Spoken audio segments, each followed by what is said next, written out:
Hello, podcast listeners. Today, I'll be speaking about the implications of Pearl Harbor and Japanese losses in World War II. This podcast, brought to you by Anchor, is currently non-profit making and is based on the second edition coursebook on international history from 1870 to 1945 for Cambridge International AS Level History. Prior to the Japanese attack on Pearl Harbor, the intelligence services of the United States were able to receive a significant number of Japanese plans. The vast quantity made it impossible for them to identify Japan's plan to attack Pearl Harbor, as it resulted in a decoding delay. For that reason, the announcement that Japan was breaking off diplomatic relations with the USA did not emerge until just 6 hours before they attacked Pearl Harbor. US intelligence services assumed that an attack would be launched against the Dutch East Indies or the American bases in the Philippines, but Pearl Harbor was not predicted to be a possible point of attack. The Japanese attack on Pearl Harbor had a significant impact on the foreign policy of the United States. US isolationism quickly ended as Americans could no longer claim that events in the wider world did not affect or concern them after the Pearl Harbor attack.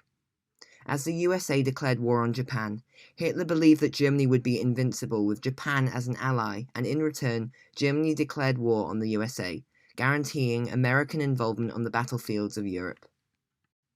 Nevertheless, there are a number of points of Japanese failure in the attack on Pearl Harbor. Firstly, a number of American ships, crucially including 3 aircraft carriers, USS Enterprise, USS Lexington, and USS Saratoga, were at sea at the time and therefore escaped undamaged. Secondly, the ships which were anchored in Pearl Harbor were in relatively shallow water, so it was quite easy for some of those that were less damaged to be salvaged and repaired. Thirdly, the death toll of Americans was far lower than Japan had envisaged, due to the fact that most of the crew members were on shore leave at the time. Fourthly, the attack failed to destroy large supplies of oil, which were vital in supplying the USA's World War II war efforts. Despite the fact that it was seriously damaged, the Pacific Fleet of the United States was far from destroyed, and it enabled them to have a significant impact in World War II. As a military dictatorship, changes in Japan's foreign policy and its relations with the international community by defiance of various treaties which it had signed resulted in its eventual downfall.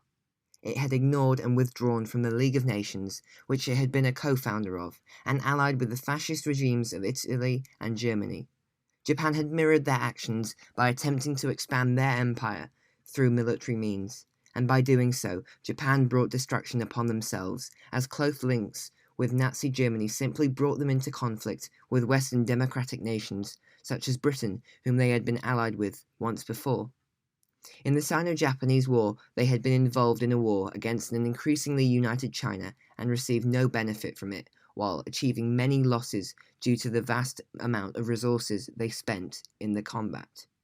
And as a result of their territorial conquest, Japan faced numerous wars with powerful nations. Finally, by attacking Pearl Harbor, Japan now faced a new enemy, the United States of America, the most powerful nation on Earth, the nation with the strongest and largest economy and military. When looking at Pearl Harbor, Japanese military leaders had not only failed while planning the attack, but had severely underestimated how quickly and what actions the United States would take in the wake of the Pearl Harbor attack.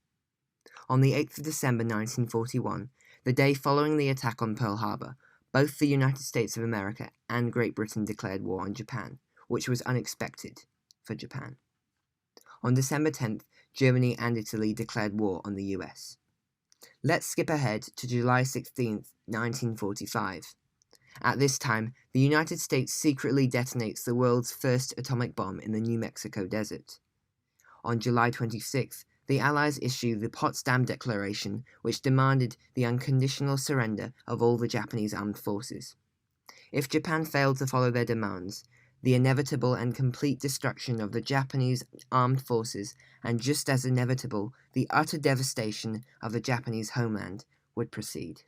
However, Japan ignored their warnings, and on August 6, 1945, Enola Gay dropped an atomic bomb on the Japanese city of Hiroshima, which killed up to 146,000 people in total.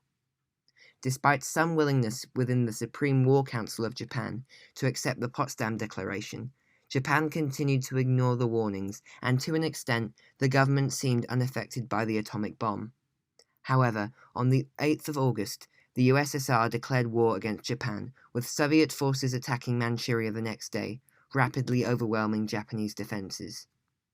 On the 9th of August, the US dropped a second atomic bomb on Nagasaki, killing up to 80,000 people.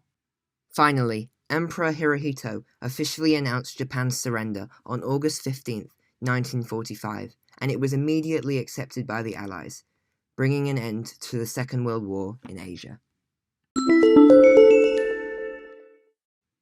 With this episode, I am bringing an end to the series China and Japan from 1912 to 1945. I hope this series has been of help to those listening. Over the next few days, I will be revisiting some topics of some previous series to add more content and information. Thanks for all your support and for listening to this episode of my podcast.